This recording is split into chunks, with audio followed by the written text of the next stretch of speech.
everybody. Today I got a really special guitar to share with you. This guitar is not for sale.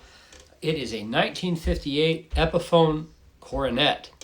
This is the first version of this guitar. Slab body, real thick, sharper edges, 1958 pots. No serial number, which is right. New York pickup, Gibson wrap tailpiece, and look at these cool knobs. Also 4 screws on the pickguard. This is the very, very first version of this. There's probably only a handful of these out there. What's called the bikini logo there. Just a really, really cool instrument. I've been looking for one of these for a long time, and I'm glad to have finally nabbed one. They come up now and then, but they go pretty quick. So the story on Epiphone is in the late 50s, Gibson purchased the company. And so Gibson was owned Epiphone. The models slowly transitioned into their kind of Gibson versions. At first, they kind of used up the old New York counterparts, parts from the factory in New York until eventually they started making all of it at Kalamazoo.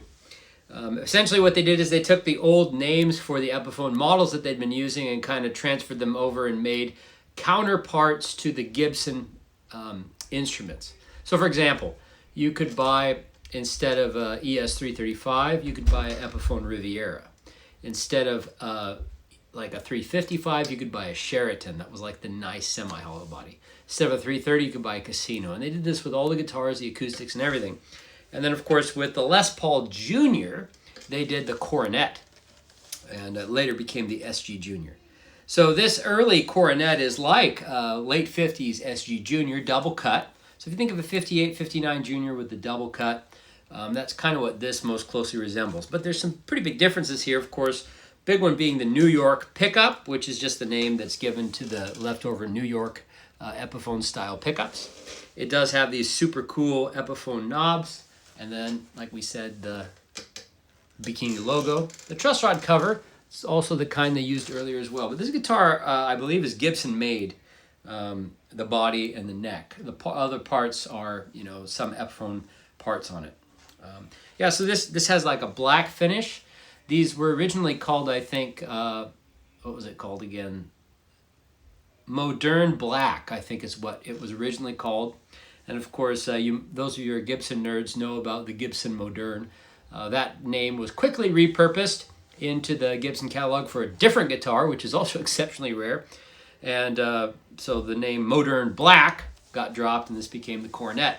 It went through a few more changes. In 59, you'd also see black ones, different screw hole pattern, and you'll have serial numbers on those. Then by 60, it switches. You'll see the red color P90 pickup with a white pickup cover. I think Southside Guitars right now in New York has one of those.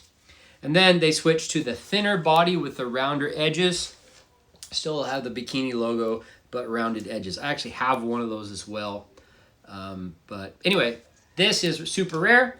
There are not a ton of videos out there on it. This is just a quick one. I'm playing through a Tweed Deluxe, mid-50s Tweed Deluxe.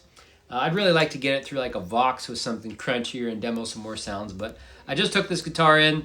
Haven't had a lot of time to play with it, but I just thought for fun I'd share with you this quick first taste demo of this 1958 Epiphone Coronet. I'm sorry to disappoint. The guitar is not for sale. It's super cool. I really like it. It's a fascinating piece of Gibson Epiphone history, and it's a great playing instrument. Thanks for checking out the video, and have a great day.